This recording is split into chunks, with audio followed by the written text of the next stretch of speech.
नमस्ते, आप सभी का हमारे YouTube चैनल पर बहुत बहुत स्वागत है। आज मैं आपको कार्तिक मास के महात्म्य का 16वां अध्याय सुनाती हूँ।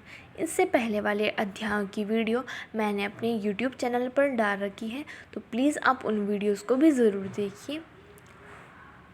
राजा पृथु ने कहा, नारद जी, यह तो आपने महाप्रभु शंकर की बड़ी अद्भुत कथा सुनाई है।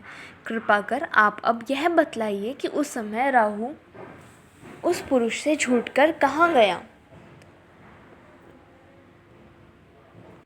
जब राजा पृथु ने देवर्षि नारद जी से ऐसा प्रश्न पूछा तो देवर्षि ने कहा, उससे छूटने पर वह बर्बर नाम से विख्यात हो गया और मानो नया जन्म पाकर उसने अपने आप को धन्य माना तथा वह धीरे धीरे जलंधर के पास गया। वहां जाकर उसने शंकर जी की चेष्टा कही।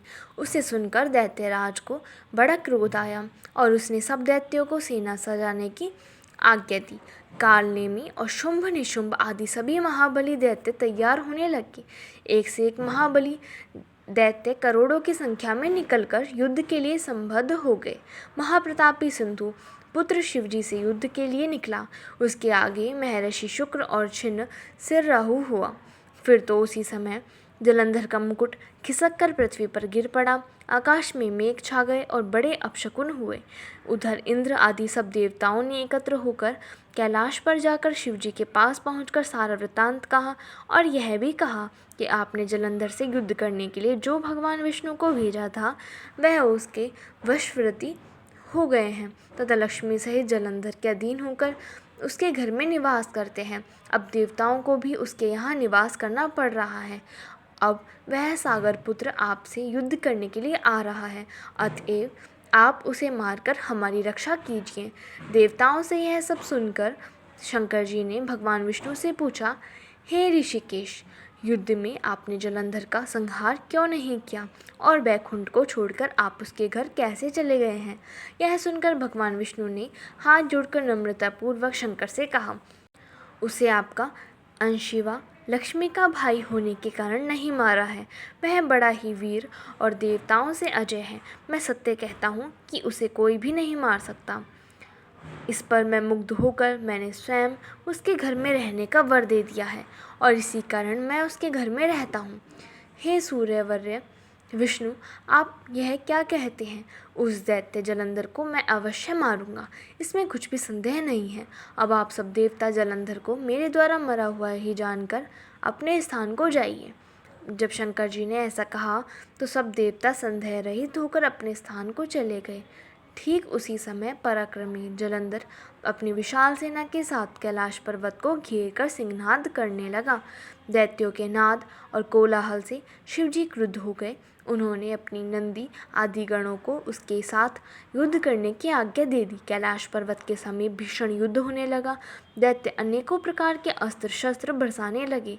मेरी मृदंग, शंख और तीरों तक हाथी, घोड़ों और रथों के शब्द से पृथ्वी कांपने लगी। युद्ध में कटकर मरे हुए हाथी, घोड़े और पैदलों पर पहाड़ सा लग गया, जिससे कि युद्ध भूमि और भी आगम्य हो गई।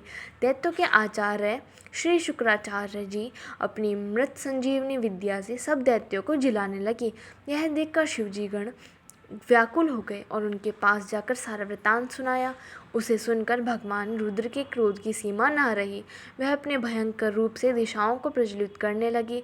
फिर तो उस समय उनके मुख से एक बड़ी भयंकर कन्या उत्पन्न हुई, जिसकी की दोनों जंघाएं ताल वृक्ष के समान थी। वह युद्ध भूमि में जाकर सब असुरों का चर्वण करने लगी।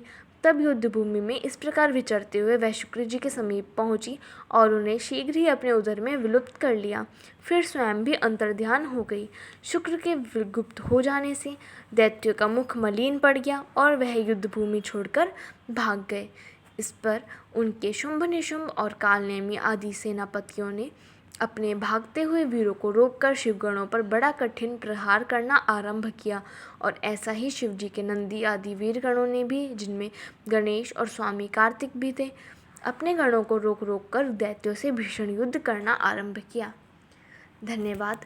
इस वीडियो में बस इतना ही। तो प्लीज़ हमारी वीडियोस को लाइक कीजिए, शेयर कीजिए और हमारे चैनल को सब्सक्राइब कर लीजिए और बेल आइकन भी ज़रूर दबा लीजिए ताकि आगे आने वाली वीडियोस की नोटिफिकेशन आपको मिल जाए। है।